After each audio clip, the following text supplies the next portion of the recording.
So usually when you have a movie like A Nightmare on Elm Street that's a massive success, makes a lot of money, and gets really good reviews, you have two options. One, you can carefully craft a sequel and make it the best movie possible, or two, you can just quickly pump out a sequel a year later. And considering this is the slasher genre, the answer is almost always pump out a sequel immediately. And that's basically what we did here. Is just a week short of a full year after the first movie came out, they came out with A Nightmare on Elm Street 2, Freddy's Revenge. So the plot of this movie is somewhat similar to the first movie, but also somewhat not. The basics are still there with, Freddy invading people's dreams and killing people and trying to come to the real world and making people not sleep and making their lives hell.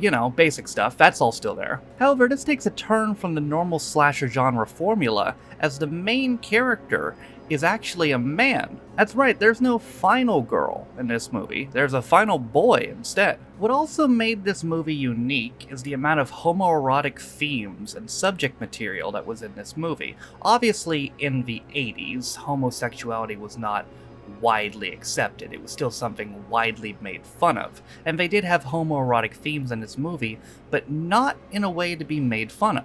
The main character, named Jesse, is somewhat implied as an in-the-closet gay man, or at the very least bisexual. And as a result of reassessing those themes, while this movie was originally mixed in critic reviews, it's since become a cult classic and very popular within the gay community. As far as its box office though, it was definitely unfortunately a failure. The first movie, it made $57 million off a $1.1 million budget. This movie had a $3 million budget, but only made $30 million. And while I do agree that this movie is not as good as the first one, people were making it out to me like this movie is terrible, and while yes, it is times self-serving to the first movie, and while it's sometimes a little bit ridiculous, I don't think it's terrible. I'm not sure if it's great, but it's not as bad of a film as people make it out to be. It is worth noting though that series creator Wes Craven didn't like it. He was offered the opportunity to direct it, but he didn't like some of the stuff in the script and decided to turn it down. But Freddy is about to have his revenge, and were Jesse and friends able to survive? Well, we're gonna find out right now as we take a look back at A Nightmare on Elm Street 2, Freddy's Revenge. So the film begins with a yellow school bus which is driving our main character Jesse Walsh as well as other kids back home. The other kids end up getting let off, and it turns out just being two girls and Jesse left in the bus. The bus then starts to speed up though and peels off and starts driving into the desert. The ground all then starts collapsing under the bus, and the bus driver reveals himself to be none other than Freddy Krueger. But before Krueger can kill Jesse and the two girls, Jesse wakes up screaming, as turns out it was all just a nightmare. So Jesse just moved into a new house with his parents and his younger sister, and boy, this house looks familiar, but I just can't put my finger on it. Anyway, Jesse's friend Lisa, who he seems to have a crush on, meets him at his house and they both go to school together. So later that day in PE class, they're playing baseball and Jesse is distracted by Lisa. He then promptly takes a softball to the head off the bat of a kid named Grady, who mocks him for it. On the next play, he tags Grady out at second, and then they begin to fight, and by fight, I mean just wrestle around on the ground for a bit until the gym teacher breaks it up. They're then forced to stay after class and do push-ups, I guess? I don't know what the hell they're doing, but looks like Grady doesn't actually have much of a problem with Jesse, and they form some sort of bond. Grady also finds out about the house that Jesse just moved into, and Grady tells him it's the same house where some lady watched her boyfriend get killed and then go crazy 5 years ago. Yeah, that's right, turns out Jesse and his family moved into Nancy Thompson's old house. And sure enough, Jesse can't sleep that night and he sees something outside the window in his kitchen. He goes a-looking for him throughout the house and the outside, but Freddy ends up finding him. Freddy tells Jesse that he's got big plans for him before Jesse wakes up screaming.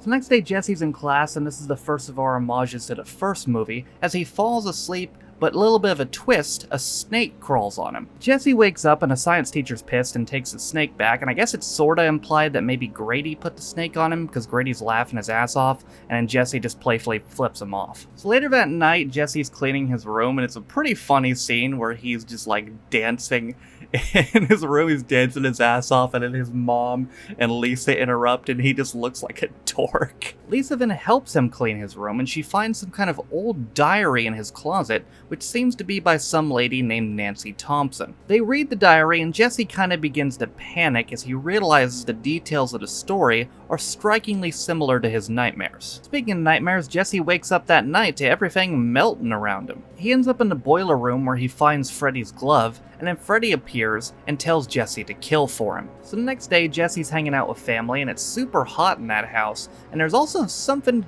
going on with the bird cage. But uh-oh, turns out one of them birds has gone cuckoo as it murdered the other bird, and now it's flying around acting all crazy. But they won't have to worry about that killer bird for long, as it promptly explodes. And then Jesse's dad blames him for the bird exploding, implying that maybe Jesse rigged a firecracker inside the bird? What kind of shit is that? That's not even possible. I mean, granted, most of the shit in this movie is impossible, but still. So Jesse can't sleep that night, and he ends up wandering the city, and eventually ends up in a gay bar. He orders a beer, but guess who else is there? That's right, the gym teacher, Coach Snyder. What's he doing there? Well, they're not there anymore, as Coach Snyder takes him back to the school and has him run laps, which I'm pretty sure isn't legal, but whatever. Jesse then goes and takes a shower, and Coach Snyder is bringing out some jump rope? I don't know what he was going to do with that jump rope, but we never get to find out as he's promptly attacked by haunted sporting equipment.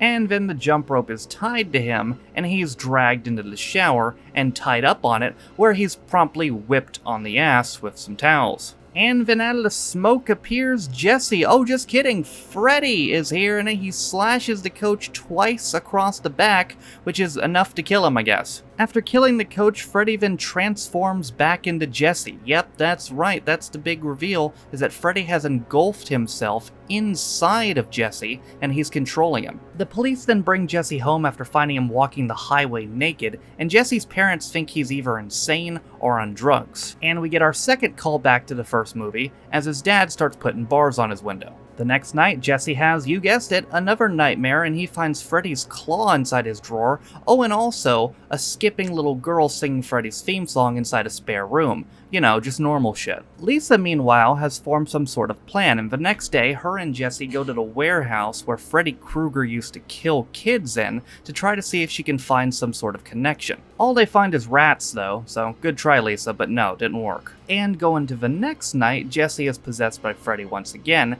and Freddy almost gets Jesse to murder his little sister, but Jesse snaps out of it at the last second. Time for another first movie callback as Jesse starts taking stay-awake pills. Jesse's starting to lose it a little bit, and Lisa, her friend Carrie, as well as Grady are all concerned, but there's really nothing they can do to help him. So screw it then, time to party. Lisa's holding a big one that night at her house. Jesse's not really feeling it though and tries to leave, but Lisa really wants him to talk to her, and they do a lot more than talking. They start making out instead. It then starts going way further than that, but right before they can have sex, Jesse starts to transform back into Freddy. Not wanting to, you know, kill Lisa, Jesse decides to get the hell out of there. Jesse then flees where else but Grady's house and tells Grady that it was him that killed the coach, that there's something seriously wrong with him, and he needs Grady to watch him sleep, and yet another callback to the first film. And Grady, being the good friend that he is, watches him sleep for about 30 minutes and then goes to sleep himself. And then we get what is possibly the best scene of the whole movie as we see Jesse transform into Freddy as he literally just splits apart, like Freddy's inside of him and just splits him open and just comes right out of him. It's really cool. And then of course Freddy kills Grady and tries to frame Jesse, which kinda seems counterproductive to me, because doesn't he need Jesse to kill people? But anyway, Jesse's able to get out of there before the police come. So covered in blood, Jesse goes back to Lisa's house and he's like, yo, I killed a whole bunch of people and Freddy Krueger's controlling my mind and I'm starting to freak the fuck out. Luckily, Lisa still has Nancy's diary and she reads it and basically tells Jesse that he can't be afraid of Freddy and it's the only way to defeat him. Unfortunately, Jesse doesn't really have any control over his fears and guess what? He turns into Freddy once again. Freddy's then about to kill Lisa, but he finds that he can't as Jesse's connection to her is just too strong. Super pissed off at this, Freddy decides to take out his rage on the partygoers instead. Lisa's dad then comes out with a shotgun, but Lisa stops him from shooting Freddy, and then Freddy walks into the hedges through a ball of fire and disappears. And Lisa has a feeling of exactly where he's going, and she drives to the abandoned warehouse. And she has to conquer a lot of fears to get there, including some demon puppies, some maggots that appear on a cut on her leg, a demon rat that's then eaten by a bigger demon rat, and of course, the biggest fear of them all, heights. and her reward for conquering all that is she goes face to face with Freddy once again. Lisa is still trying to bring Jesse out though, and she makes pretty good progress when she tells him that she loves him, and Freddy starts to bleed out. And then as the killing blow, Lisa gives Freddy the kiss of death, which causes him to light on fire. But uh-oh, he's not dead, he's getting up. Oh, just kidding, it's not Freddy, it's Jesse, he's back. And hey, looks like everything's fine now. The next day, Jesse, Lisa, and Carrie are all taking a bus to school. Uh-oh, wait a minute. Uh-oh, yep, bus is speeding up, this is bad, this is real bad, everything. Oh wait, no, never mind, it was just speeding up to get some more kids. No, it's all fine. Everything, oh god, nope, not fine, everything's not fine. Yep, we're going back to the desert again. Yep, it's all going bad, and movie over. I forgot to mention this earlier, but this film was at the channel points request of Blade. Thank you, Blade, for using your points with this. And because of Blade's points, we are now 2 films into this franchise. And you know what that means? That's right, it's Nightmare Big Board time. And now it's time for one of the most obvious starts to a big board ever, where we have to rank the 2 movies, and it's pretty obvious. Nightmare on Elm Street 1, number 1, Nightmare on Elm Street 2, number 2. So let's talk about that homoerotic subtext, huh? And yeah, after watching this movie, I can definitely see what you mean. There was the thing with, you know, the gym teacher actually being gay, and him getting whipped on the ass, and him going to a gay bar, and then of course him fleeing the pretty lady to go hang out with Grady instead. There was a lot of it, and again, it's impressive that they did homoerotic subtext, but at the same time, without making fun of gay people. And again, for the 80s, that was super duper rare. I also did like the bold change of doing a final boy instead of a final girl. It's a very, very rare thing to do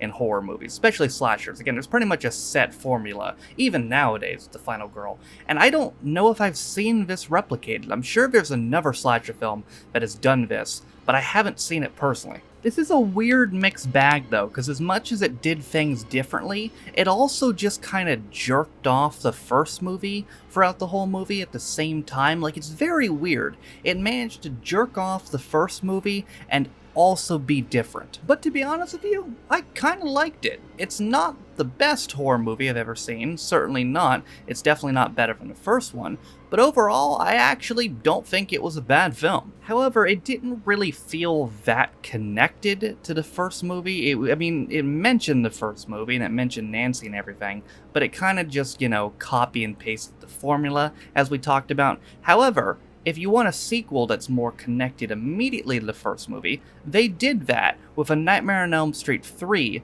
Dream Warriors, which Wes Craven also returned for. And whenever we come back to a Nightmare on Elm Street on the channel, that's where we'll pick up on. But in conclusion, ladies and gentlemen, honestly, I would give this movie a shot. I thought it was fine. It's a short movie, first of all. It's only about an hour 20, and I liked it. I really did like it. It's kind of a mixed bag. It's kind of ridiculous at times, but they definitely did some things different. They did some things different well, and this film has gotten a lot of shit, and I really don't think it deserves it. I honestly think it's a pretty decent film. But that's going to do it for me this week on the channel, ladies and gentlemen. Next week on the channel, we will be back with another really underrated horror movie as we review Lady in White. But that's going to do it for me today. Thank you guys for watching. If you want to check out any of my social media links, they're in the description. Thank you to all 67 of my patrons for helping support me and all I do on all my channels. With all that being said, though, my name is Noah Taft. This has been my Elm Street look back of A Nightmare on Elm Street 2, Freddy's Revenge. And I'll see you guys next time.